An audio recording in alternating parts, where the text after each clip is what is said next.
Hello दोस्तों, welcome back. अभी मैंने पुष्पा 2 पर वीडियो एक्सप्लेन करनी थी क्योंकि आपको पता है अभी रिसेंटली ये मूवी आई है। लेकिन मैंने सोचा अगर आप लोगों ने पुष्पा 1 नहीं देखी हो तो सबसे पहले मैं वही मूवी एक्सप्लेन कर देता हूँ।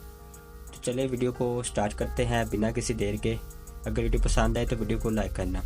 तो सबसे पहले जो पुष्पा के वालिद है उसने 2 शादियाँ की हैं। एक बीवी के 2 बच्चे हैं और दूसरी बीवी से एक बच्चा है जिसका नाम पुष्पा है।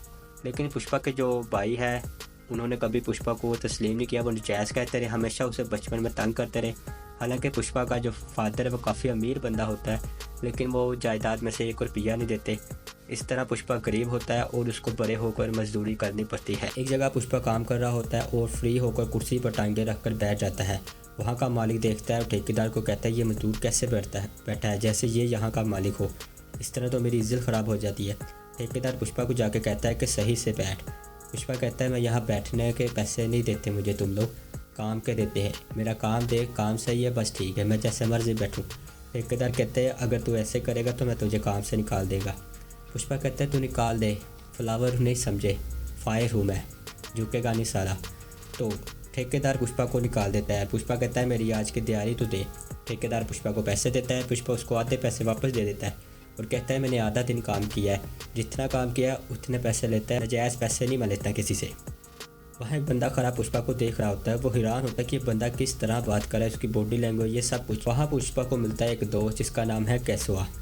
ये दोनों वहाँ से चले जाते हैं। तो अब हम आगे बढ़ते हैं अगली तरफ। इंडिया में लाल चंदन स्मगल होती है। लाल चंदन काफ़ी महंगी लकड़ी है और ये इंडिया के इस इलाकों में ही पाई जाती है। तो अब इस मूवी में जो लोग लकड़ी स्मगल करते हैं उसमें सबसे ऊपर जो बंदा है वो है मंगल सेनू। ये सबसे ऊपर है। इसके नीचे बहुत सारे लोग हैं जिनमें कुंडी रेड्डी भी आता है जो लकड़ी इसे देते हैं। और ये आगे मंगल सेनू लकड़ियों इकट्ठी करके आगे हिंदुस्तान से बाहर बेचता है और पैसे कमाता है। तो लाल चंद्र की लकड़ी को तोड़ना और पुलिस से छुपाना होता है, लेकिन पुलिस का छापा भी पड़ जाता है। तो पुष्पा भी मजदूरी में लाल चंदन काटने चला जाता है। जब पुष्पा लाल चंदन काट रहा होता है तो पुलिस का छापा पड़ जाता है। सभी मजदूर वहाँ से भाग जाते हैं, लेकिन पुष्पा पकड़ा जाता है और लकड़ियों को टकाने लगा देता है। पुलिस पुष्पा को बहुत मारती है, सारी रात मारती है। पुष्पा कुछ नहीं बोलता। अब कुंडा रेड्डी के भाई अगले दिन पुष्पा को छुड़ा लेते हैं और पूछते हैं माल किधर है। पुष्पा कहता है मुझे क्या पता, मैं तो पुलिस को नहीं बताया, लेकिन एक शर्त में तुम लोगों को बताऊंगा अगर मुझे पैसे मिलेंगे। पुष्पा उनसे 5 लाख लेता है और माल बता देता है कहाँ है। और पुष्पा कुंडा रेड्डी से भी मिलता है और बताता है तुम्हारे बंदों में अक्ल नहीं है, सही से माल स्मगल करने आता नहीं है। कुंडा रेड्डी पुष्पा को कहता है आगे से तू देखेगा ये सारा मामला, बोल कितने पैसे लेगा। पुष्पा कहता है मैं बहुत महंगा हूँ, तुम्हारे बजट से बाई हूँ, लेकिन फिर भी ऐसा करते हैं तो मुझे हिस्सेदार बना ला 4% का। वो कहता है ठीक है। पुष्पा का दोस्त बोलता है भाई तू कितना पागल है, वो तुझे अच्छे भले पैसे दे सकता था। पुष्पा कहता है अगर मैं उससे पैसे लेता तो मैं उसके नीचे काम करने वाला नौकर होता, लेकिन अब मैं उसका पार्टनर हूँ, उसके बराबर हूँ। अब बात करते हैं पुष्पा की लव स्टोरी के बारे में जो इस मूवी में दिखाई गई है। पुष्पा को एक लड़की को पहली बार देखता है तो प्यार हो जाता है। उस लड़की का नाम है शिवाली, लेकिन ये पुष्पा में इंटरेस्टिंग नहीं होती। पुष्पा उसको देखता रहता है हर रोज़, पर वो आगे से नहीं देखती। पुष्पा काफ़ी परेशान रहता है। तो उसका दोस्त क्या करता है, शिवाली के दोस्तों से जाके मिलता है। उनको सिनेमा की टिकट नहीं मिल रही होती तो उसका दोस्त खरीद के दे देता है, उनको पैसे देता है 1000 रुपये और बोलता है कि अपने दोस्त को कहना है कि मेरे भाई की तरफ देखकर हंसना है, स्माइल करना है और देखना भी है। वो मान जाती है। तो अगले दिन वो अपने दोस्त को लेकर पुष्पा को वहाँ चला जाता है। कहता है आज वो पक्का देखेगी, मैंने 1000 रुपये भगवान के आगे चढ़ाए हैं। पुष्पा कहता है अगर आज ना देखा तो मैं उसे छोड़ दूँगा। उसका दोस्त कहतेगा वो देखेगी, मैंने पैसे चढ़ाए हैं, काम हो जाएगा। तो पुष्पा उस लड़की को देखता है, वो लड़की नहीं देखती। पुष्पा कहता नहीं देख रही। वो कहता है भाई देख तो सही। तो इस तरह वो लड़की दोबारा जब देखती है, पुष्पा उसको देखता है तो वो देखने लग जाते हैं एक दूसरे को और वो लड़की स्माइल भी करती है और वहाँ से चली जाती है। पुष्पा ये देख के बहुत खुश होता है और कहता है लगता है जब मैं उसको देखता तब वो मुझे नहीं देखती थी और जब वो मुझे देखती थी तो मैं उसे नहीं देखता था। खैर पुष्पा कहता है लगता है वो फंस गई है तो अब मैं उसे प्रपोज करूँगा।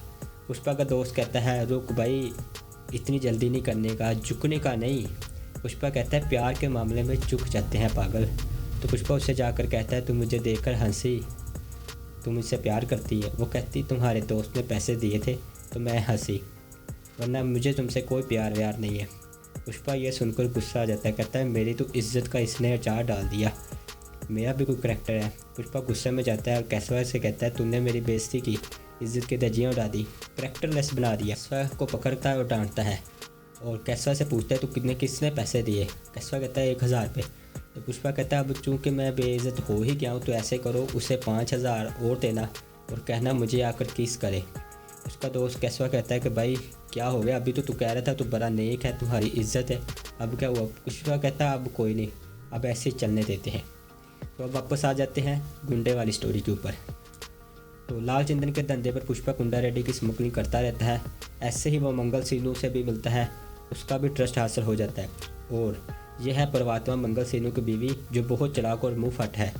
और उसका भाई ये है मुगलेसो यानी मंगल सीनू का साला, जिसका राइट हैंड है। और उसके बंदों को किसी को मारना हो, टिकाने लगाना हो तो यही काम करता है। यहाँ पर एंट्री होती है एमपी की, जो मंगल सिन्हा से भी ऊपर है, क्योंकि एमपी एक पार्लियामेंट का बंदा है, असम्बली का बंदा है, तो उसी ने मंगल सिन्हा को सबसे ऊपर लगाया होता है।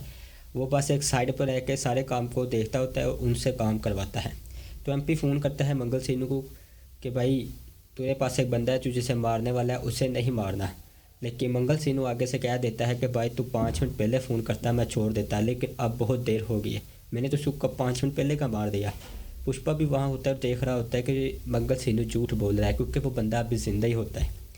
तो एमपी कहता है चलो ठीक है। वो बंदे को इसलिए मारा होता है कि उससे एडवांस पैसे मांग रहा होता है किसी वजह से, ये भी आपको मैं बता दूँ। उसके बाद क्या होता है, वो उस बंदे को मार देता है। पुष्पा भी समझ जाता है कि ये बंदा बहुत आगे की चीज़ है मंगल सिन्हा, और वो पुष्पा उसके कारोबार को भी देखता है, ये आगे से कितना पैसा बेचता है, कमाता है इंडिया से बाहर स्मगलिंग करके। तो पुष्पा को पता चलता है मंगल सिन्हा बहुत ज़्यादा पैसा कमा रहा है। ये बात वो कुंडा रेड्डी को बताता है। कुंडा रेड्डी उसे कहता है तू मज़दूर है, अपनी औकात में रहा। इस तरह पुष्पा उसे बताता है मैं मज़दूर नहीं, पार्टनर है तेरा, 4% का पार्टनर। तो कुंडा रेड्डी उसको चुप रहने को कहता है। खैर ये तो उनका आपस में थोड़ी सी बहस होती ही रहती है, लेकिन मसला तब होता है जब कुंडा रेड्डी का भाई पुष्पा की मशूका को उठा कर लेके चला जाता है। तो ऐसे पुष्पा को बहुत गुस्सा आता है और उसके भाई को जान से मार देता है। और आगे जाके कुंडा रेड्डी भी उससे लड़ने आता है तो वो उससे भी मार देता है।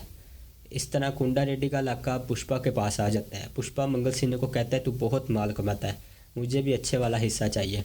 तो ऐसे मंगल सिन्हा पहले कह देता है ठीक है मिल जाएगा, तू चला जा, लेकिन पीछे से अपने साले को भेज देता है कि उसको टिकाने लगा दे। लेकिन पुष्पा उसके साले को टिकाने लगा देता है। और इस तरह पुष्पा एमपी को बताता है कि ये बहुत माल कमाता है, इसका कुछ करो। तो एमपी पता करता है और हिसाब लगाता है, ये हमें 5 लाख देता है तो खुद ही 1 करोड़ कमा रहा है। तो एमपी को गुस्सा आता है, तो एमपी मंगल सिन्हा को हटा देता है और पुष्पा को उसकी जगह ला देता है। अब जितने भी उसके इलाके के लोग थे वो लकड़ियाँ लाकर पुष्पा को देंगे, पुष्पा बाहर डील करके बेचेगा और करोड़ों अरबों कमाएगा, और वो नीचे लोगों को देगा और एमपी को भी। तो ये होगी यहाँ पर मूवी ख़त्म। लेकिन जो पुलिस वाले थे जो रेड करते थे, एमपी उसे भी चेंज करवा देता है, सीएम को कहकर एक नया पुलिस वाला आ जाता है जिसका नाम है एसपी बनवारी। तो पुष्पा की पार्टी चल रही होती है, वहाँ एसपी भी आया होता है। एसपी के साथ पुष्पा की थोड़ी गर्मा गर्मी हो जाती है। पुष्पा उसे कहता है तेरी इज्जत सिर्फ तेरी वर्दी की वजह से, अगर तू ये वर्दी ना पहने, कपड़े ना पहने तो तेरा कुत्ता भी तुझे ना पहचाने। और उसके सारे कपड़े भी उतार देता है, सिर्फ अंडरवेयर पहना रहने देता है और कहते हैं अब ऐसे तू घर जा, तुझे भी पता चले। एसपी घर जाता है और पुष्पा की बात सच हो जाती है। एसपी का कुत्ता भी उसे नहीं पहचानता और एसपी अपने कुत्ते को गोली मार के वहीं टपका देता है। तो यहाँ पर पुष्पा का द राइज मूवी नाम था। पुष्पा राइज हो जाता है और एक पूरा माफिया बन जाता है। एमपी के साथ भी अच्छे ताल्लुकात हो जाते हैं, वो भी उसके साथ होता है। लेकिन पुष्पा की जो प्यार की स्टोरी थी, पुष्पा को लव स्टोरी शिवाली से शादी भी हो जाती है और यहाँ पर मूवी का पहला पार्ट ख़त्म हो जाता है। तो दोस्तों ये मेरी पहली एक्सप्लेनिंग थी। अगर ये आपको वीडियो पसंद आई है तो वीडियो को लाइक करना, शेयर करना और मुझे बताना अगर कोई मेरी गलती हुई है। अगर आप लोग कहेंगे तो मैं पुष्पा 2 भी एक्सप्लेन करूँगा, या कोई भी हॉलीवुड की सीरीज़, नेटफ्लिक्स की कोई भी सीरीज़ मैं अक्सर बताता रहता हूँ सीरीज़ के बारे में, वो भी एक्सप्लेन कर दूँगा।